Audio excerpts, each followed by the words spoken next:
Let's look at this problem together.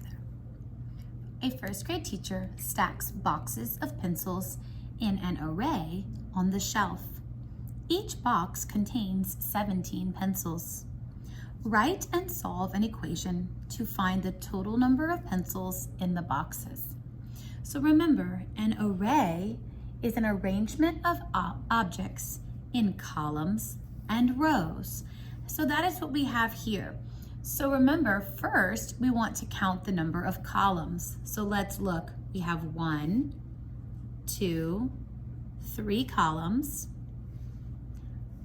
And in each column, we have 1, 2, 3, 4 rows.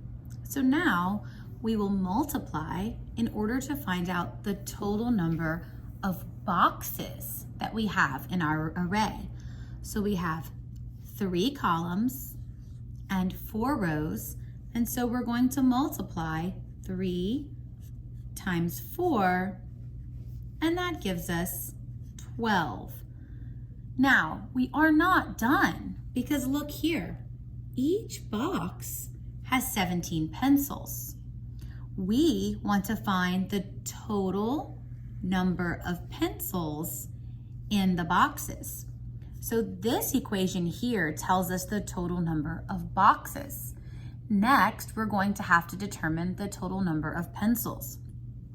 So if each of our boxes contains 17 pencils, 17 pencils per box, times 12 total boxes, now we can multiply to determine the total number of pencils. So we're going to do 2 times 7 is 14. 2 times 1 is 2, plus 1 more is 3.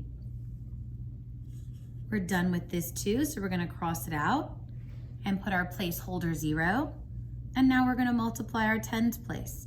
1 times 7 is 7. 1 times 1 is 1. Now we can add our partial products. And I'm a little out of room here, so I'm going to come over here. 4 plus 0 is 4. 3 plus 7 is 10, so I'm going to put my 0 and regroup my 1, and 1 plus 1 is 2. So now I know that I have a total of 204 pencils in all the boxes. Okay, so I can come back up here and place the equations that I used. So we had 3 times 4 first. Remember, we did that first, so we're going to put it in parentheses. Then we multiplied that number by 17, and that gave us a grand total of 204.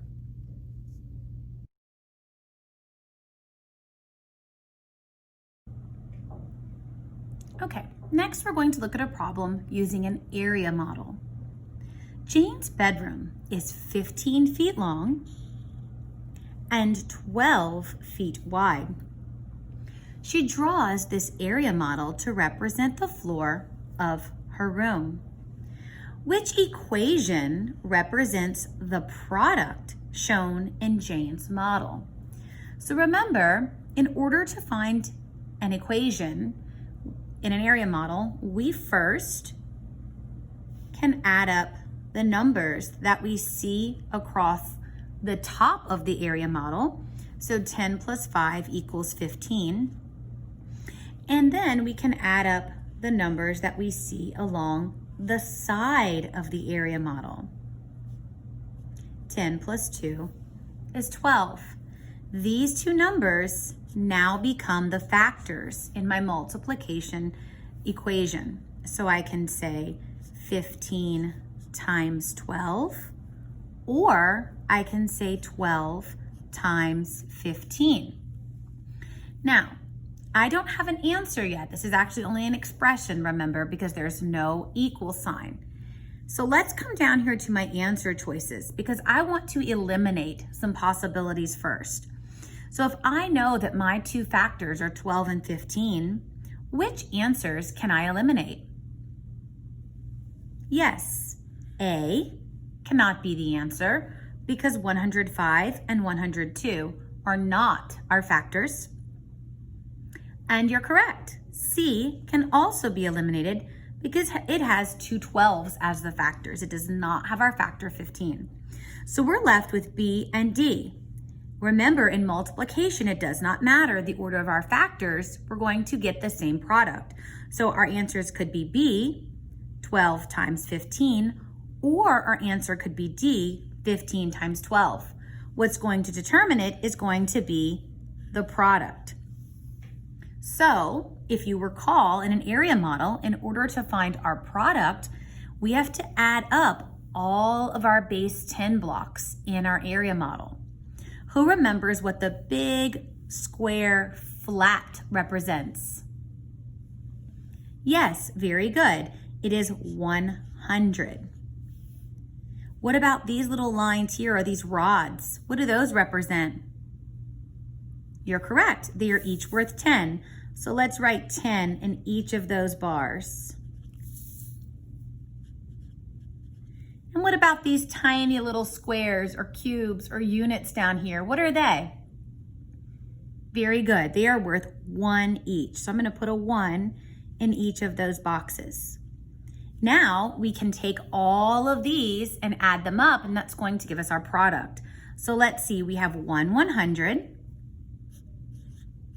We have 1, 2, 3, 4, 5, 6, 7 tens, which gives us 70. And we have 1, 2, 3, 4, 5, 6, 7, 8, 9, 10 ones, which gives us 10. If we add all of those partial products up, we get 180. So which of these is our correct answer? You are correct. B is the answer for this word problem.